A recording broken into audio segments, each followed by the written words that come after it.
BJP में नवीन युग की शुरुआत हो गई है। पार्टी ने ऐसा सरप्राइज दिया है जिसका अंदाजा शायद किसी ने नहीं लगाया था। बड़े बड़े नाम और बड़े बड़े सूरमा किनारे ही रहे। पार्टी ने एक ऐसे व्यक्ति को अपना राष्ट्रीय कार्यकारी अध्यक्ष बनाया जिसको देश के स्तर पर देखें तो शायद बहुत कम लोग जानते होंगे। ऐसा चेहरा जो कभी मीडिया सुर्खियों में नहीं रहा, सिंपल और सादगी से रहने वाला शख्स। जी हां, मैं बात कर रहा हूं बीजेपी के नए कार्यकारी अध्यक्ष नितिन नवीन की। बिहार के युवा नेता नितिन नवीन को बीजेपी का नेशनल वर्किंग प्रेसिडेंट अपॉइंट किया गया है। बीजेपी ने उन्हें जेपी नड्डा के बाद पार्टी की कमान सौंपी है। पिछले कई महीनों से मीडिया में कई नामों पर चर्चा की जा रही थी। सूत्रों के हवाले से कई नामों की अटकलें लगाई जा रही थी और बताया जा रहा था कि ये सभी भाजपा के राष्ट्रीय अध्यक्ष के संभावित चेहरे हो सकते हैं। कई कहानियां गढ़ी जा रही थी कि अमुक व्यक्ति को संघ बनाना चाहता है, अमुक व्यक्ति को मोदी और शाह बनाना चाहते हैं। कई ऐसे नाम बताए जा रहे थे जिन पर ना तो संघ को आपत्ति है, ना ही मोदी शाह को। कई ऐसे नाम थे जिन पर सहमति ना बनने की बात की जा रही थी, लेकिन किसी ने नितिन नवीन के नाम की चर्चा तक नहीं की थी। यह पहली बार नहीं है जब राष्ट्रीय मीडिया को कुछ भी भनक नहीं लगी। हां, मनगढ़ंत संभावित नामों पर चर्चा करके उन्हें टीआरपी जरूर मिली। यह अपॉइंटमेंट सिर्फ एक बदलाव नहीं बल्कि बीजेपी की स्ट्रेटेजी दर्शा रही है। आज हम इसी पर बात करेंगे। नितिन नवीन कौन है, उनकी प्रोफाइल क्या है, पार्टी ने उन्हें ही क्यों चुना, उनका अब तक का अचीवमेंट क्या है। इसके अलावा बीजेपी के सरप्राइज करने का इतिहास भी जानेंगे और सबसे जरूरी, ये चॉइस बीजेपी के भविष्य को कैसे प्रभावित करेगी। नमस्कार, मैं अमित कुमार, स्वागत है आपका हमारे चैनल न्यूज पिकल पर।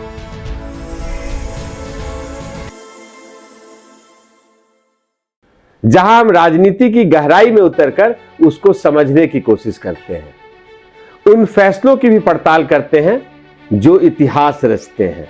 आज का टॉपिक है बीजेपी का एक और सरप्राइज। तो चलिए शुरू करते हैं। सबसे पहला सवाल, नितिन नवीन कौन है जिन्हें पार्टी ने कार्यकारी अध्यक्ष बनाया है। नितिन नवीन बिहार की राजनीति का एक चेहरा है, लेकिन देश के स्तर पर अब से पहले इन्हें बहुत कम लोग जानते थे। उनका पूरा नाम है नितिन नवीन सिन्हा। जन्म 23 मई 1980 को रांची में हुआ, जो तब बिहार का हिस्सा था, अब वो झारखंड की राजधानी है। उनकी उम्र महज 45 साल है। राजनीति के लिहाज से इसे काफी कम उम्र माना जाएगा। इनका जन्म उसी साल हुआ जिस साल बीजेपी का जन्म हुआ, साल 1980। इनकी कास्ट है कायस्थ, जो बिहार में एक इन्फ्लुएंशियल कम्युनिटी है और जिसे बीजेपी का कोर वोटर बेस माना जाता है। नितिन नवीन के परिवार की बात करें तो वे बीजेपी के वेटरन लीडर स्वर्गीय नवीन किशोर प्रसाद सिन्हा के बेटे हैं। उनके पिता बिहार में बीजेपी के कद्दावर नेता थे। पटना से 4 बार विधायक जेपी आंदोलन से राजनीति की शुरुआत की थी। 2005 में महज 55 साल की उम्र में हार्ट अटैक से उनका निधन हो गया था। उस वक्त नितिन महज 26 साल के थे। युवा उम्र में पिता को खोने का गहरा सदमा लगा, लेकिन उन्होंने खुद को संभालते हुए पिता की विरासत बखूबी संभाली। अपने ऊपर कभी परिवारवाद का ठप्पा नहीं लगने दिया। अपनी काबिलियत से जगह बनाई, फील्ड में मेहनत की। परिवार की जड़ें आरएसएस, एबीवीपी और बीजेपी से गहरे रूप से जुड़ी हुई है। नितिन नवीन की पॉलिटिकल जर्नी शुरू हुई 2006 में। पिता के निधन के बाद खाली हुई पटना पश्चिम सीट पर बाई इलेक्शन लड़ा और जीतकर विधानसभा में एंट्री हुई। उसके बाद कई कमाल किए। 2008 के परिसीमन में इनकी सीट का नाम बांकीपुर हो गया और 2010 से 2025 तक के सभी चुनावों में नितिन लगातार जीते, कुल 5 बार विधायक, जिसमें एक बाई इलेक्शन शामिल है। इस साल 2025 के विधानसभा चुनाव में उन्होंने आरजेडी की रेखा कुमारी को 51,936 वोटों के बड़े अंतर से हराया। बांकीपुर को बीजेपी का अभेद्य गढ़ बनाए रखा, जहां उन्होंने शत्रुघ्न सिन्हा के बेटे लव सिन्हा और पुष्पम प्रिया चौधरी जैसे हाई प्रोफाइल उम्मीदवारों को भी धूल चटाई। बीजेपी में नितिन नवीन की भूमिका की बात करें तो छात्र जीवन से एबीवीपी लीडर, फिर भारतीय जनता युवा मोर्चा के बिहार अध्यक्ष बने। केंद्रीय मंत्री अनुराग ठाकुर के भारतीय जनता युवा मोर्चा के नेशनल प्रेसिडेंट रहते नितिन उनके राष्ट्रीय महामंत्री रहे। संगठन में चुनावी प्रबंधन और बूथ लेवल माइक्रो मैनेजमेंट का शानदार ट्रैक रिकॉर्ड है इनका। छत्तीसगढ़ के पहले सह प्रभारी और बाद में प्रभारी रहे 2023 विधानसभा और 2024 लोकसभा के दौरान। और हम सबको याद है कि 2023 विधानसभा के दौरान किसी ने कल्पना नहीं की थी कि वहां बीजेपी की वापसी हो रही है। मौजूदा समय में बिहार सरकार में रोड कंस्ट्रक्शन यानी PWD, urban development and housing minister हैं और हालिया चुनाव के बाद तीसरी बार मंत्री बने। सबसे इंटरेस्टिंग फैक्ट्स, इनके खिलाफ कोई करप्शन चार्ज या विवाद कभी नहीं रहा।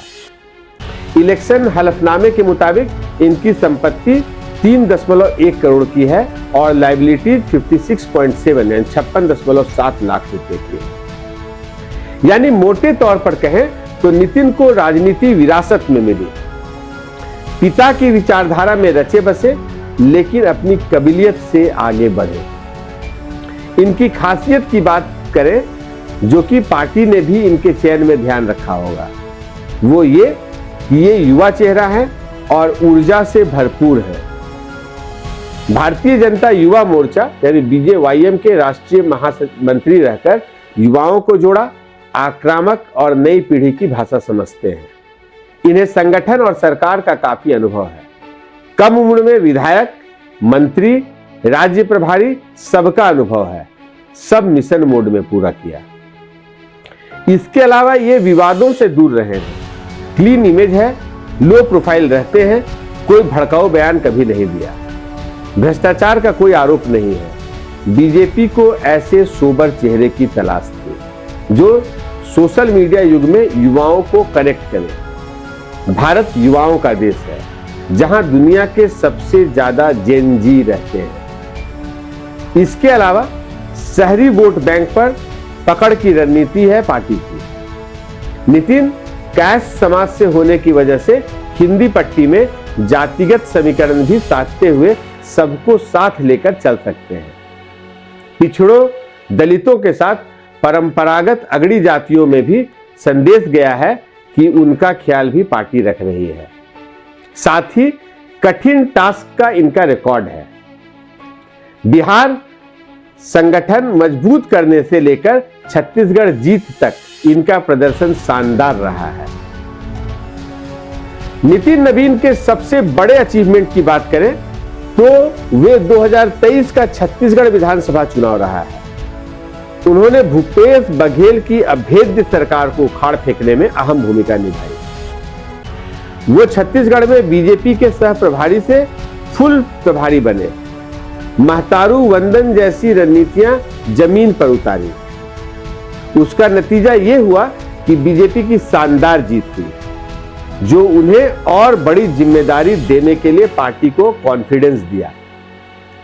दूसरी बड़ी उपलब्धि की बात करें तो इन्होंने बिहार के रोड्स का ट्रांसफॉर्मेशन किया है, या कहें तो पीडब्ल्यूडी मिनिस्टर के तौर पर नितिन गडकरी स्टाइल में काम किया है।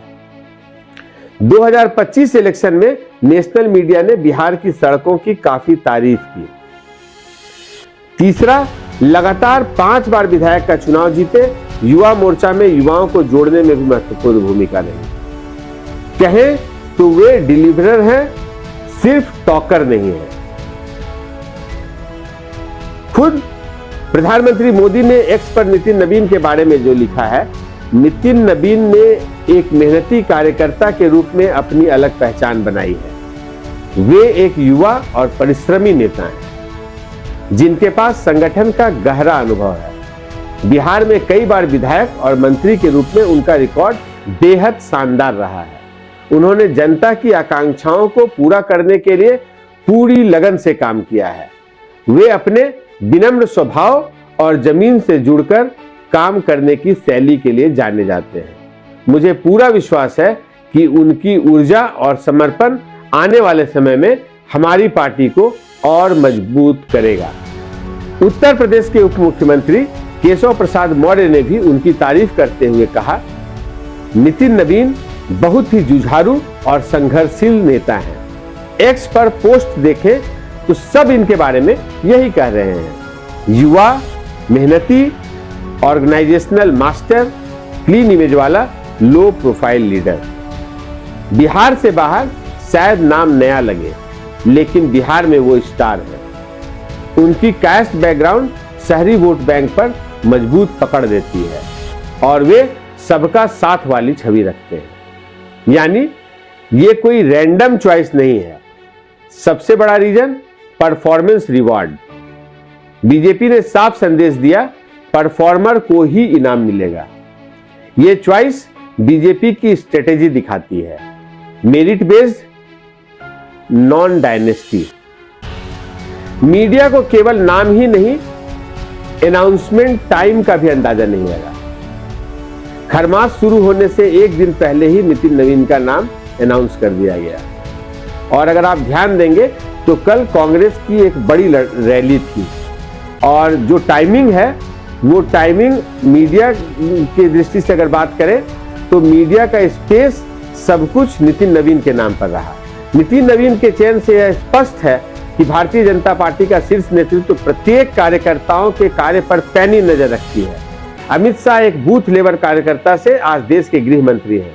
स्वयं प्रधानमंत्री नरेंद्र मोदी चाय बेचने से लेकर गुजरात के मुख्यमंत्री और प्रधानमंत्री की कुर्सी सुशोभित कर रहे हैं और नितिन नवीन जैसे कार्यकर्ता का राष्ट्रीय अध्यक्ष के लिए चयन होना इस परंपरा को आगे बढ़ा रहा है। अब बीजेपी के सरप्राइज की बात करते हैं। पार्टी समय समय पर हमेशा सरप्राइज देती रही है। पार्टी के इतिहास पर गौर करें तो 2009 में नितिन गडकरी को प्रेसिडेंट बनाकर बीजेपी ने ऐसा ही बड़ा सरप्राइज दिया था। गडकरी भी महाराष्ट्र के पीडब्ल्यूडी मिनिस्टर थे, जैसे नितिन नवीन अभी बिहार के पीडब्ल्यूडी मिनिस्टर हैं। गडकरी के राष्ट्रीय राजनीति वो भी टॉप पोस्ट पर आने से हर कोई हैरान था। गडकरी भी तब 52 साल के थे। ऐसे ही खुद प्रधानमंत्री मोदी के 2014 के चुनाव में गुजरात की राजनीति से केंद्र में आना भी सरप्राइज कैटेगरी में ही रखा जाएगा। इसी तरह अमित शाह का राइज देखें, वो भी गुजरात में विधायक और मंत्री थे और उसके बाद नेशनल पॉलिटिक्स में सबसे महत्वपूर्ण भूमिका में रहे। राष्ट्रपति चुनाव में भी बीजेपी हमेशा लोगों को सरप्राइज देती आई है। 2017 में रामनाथ कोविंद को बिहार गवर्नर से सीधा राष्ट्रपति बनाया गया था। उनका भी मीडिया में नाम नहीं था। 2022 में द्रौपदी मुर्मू भी झारखंड गवर्नर से सीधा राष्ट्रपति बनी थी। एक दलित तो दूसरी ट्राइबल कम्युनिटी से आने वाली लीडर। वो भी बीजेपी का बड़ा सरप्राइज था। वेस्ट बंगाल गवर्नर जगदीप धनखड़ इसी तरह उपराष्ट्रपति बने। मीडिया में उनकी कोई चर्चा नहीं थी। इस बार महाराष्ट्र के गवर्नर सीपी राधाकृष्णन की उपराष्ट्रपति के तौर पर नियुक्ति ने भी सबको चौंकाया। बीजेपी में अनेक नाम हैं, जैसे राजस्थान के सीएम भजन लाल शर्मा, वो भी फर्स्ट टाइम एमएलए हैं। मध्य प्रदेश के सीएम मोहन यादव के नाम ने भी सबको चौंकाया था। दिल्ली की सीएम रेखा गुप्ता, छत्तीसगढ़ और उड़ीसा के सीएम के नाम ने भी सबको चौंकाया था। कोई हाई प्रोफाइल नेता नहीं थे। मीडिया बार बार चूका और बार बार चूकने के बावजूद मीडिया आगे भी फिर अब संभावित मंत्रियों के नामों की चर्चा शुरू कर देगा। वो शुरू कर देगा कि मोदी कैबिनेट में कौन कौन से मंत्री ड्रॉप होंगे और कौन कौन से मंत्री फिर से नए मंत्री बनेंगे। ये हाई कमांड की strategy caste balance, regional strong, merit, ये भूल जाते हैं कि मोदी की भाजपा है। उन्होंने खुद कहा था कि उनकी रिस्क टेकिंग कैपेबिलिटी का अभी पूरा उपयोग ही नहीं हुआ है। ऐसे बोल्ड डिसीजंस ही बीजेपी को अलग बनाते हैं। नितिन नवीन को राष्ट्रीय राजनीति में लाने का फैसला भी वैसा ही है। बिहार से ईस्ट इंडिया फोकस। हिस्ट्री कहती है सरप्राइज ही बीजेपी की स्ट्रेंथ है, ताकत है। वापस नितिन नवीन पर लौटते हैं, बात करते हैं ये अपॉइंटमेंट बीजेपी को कैसे चेंज करेगा। तो पहली चीज, यूथ इन्फ्यूजन 2029 और 2047 के लिए बेंच स्ट्रांग। ईस्ट इंडिया जैसे बिहार, पश्चिम बंगाल, असम जैसे राज्यों में पार्टी को बूस्ट, खासकर जहां 2026 में इलेक्शंस हैं। नितिन नवीन की एंट्री पार्टी का ग्रासरूट स्ट्रांग करेगा। यह फैसला विपक्ष के लिए चुनौती बनेगा। दोस्तों, नितिन नवीन का अपॉइंटमेंट बीजेपी की फ्यूचर रेडीनेस यानी भविष्य की तैयारी को दिखाता है। सरप्राइजेस और रिस्क टेकिंग से ही हिस्ट्री बनती है। बीजेपी के अंदर यह नियुक्ति आने वाले लोकसभा और विधानसभा चुनावों के लिहाज से बेहद अहम मानी जा रही है। अब नितिन नवीन की भूमिका केवल बिहार या किसी एक राज्य तक सीमित नहीं रहेगी, बल्कि वे देश भर में संगठनात्मक फैसलों, चुनावी तालमेल और रणनीति में निर्णायक भूमिका निभाएंगे। पार्टी नेतृत्व को भरोसा है कि नितिन नवीन की ग्रासरूट की समझ, प्रशासनिक अनुभव और रणनीतिक सोच बीजेपी को आने वाले चुनावों में और मजबूती देगी। नितिन की नियुक्ति से बीजेपी को विपक्ष के युवा नेताओं से भी निपटने में लाभ मिलेगा। राहुल, तेजस्वी, अखिलेश और अभिषेक बनर्जी जैसे नेताओं के सामने नितिन नवीन होंगे। नितिन नवीन की कार्यकारी राष्ट्रीय अध्यक्ष के रूप में नियुक्ति ये साफ संकेत देती है कि बीजेपी अब ऐसे नेताओं को आगे बढ़ा रही है जो संगठन और सरकार दोनों का अनुभव रखते हो, चुनाव जीतने की क्षमता रखते हो, राष्ट्रीय राजनीति की समझ रखते हो। अब देखना होगा कि नितिन नवीन इस नई जिम्मेदारी के साथ बीजेपी को किस तरह से अगले राजनीतिक पड़ाव तक ले जाते हैं। आप क्या सोचते हैं? बीजेपी का यह फैसला उसे कितना कामयाबी देगा? कमेंट्स में बताएं। अगर वीडियो पसंद आया, लाइक करें, शेयर करें। अगले वीडियो में मिलते हैं। जय हिंद, जय भारत।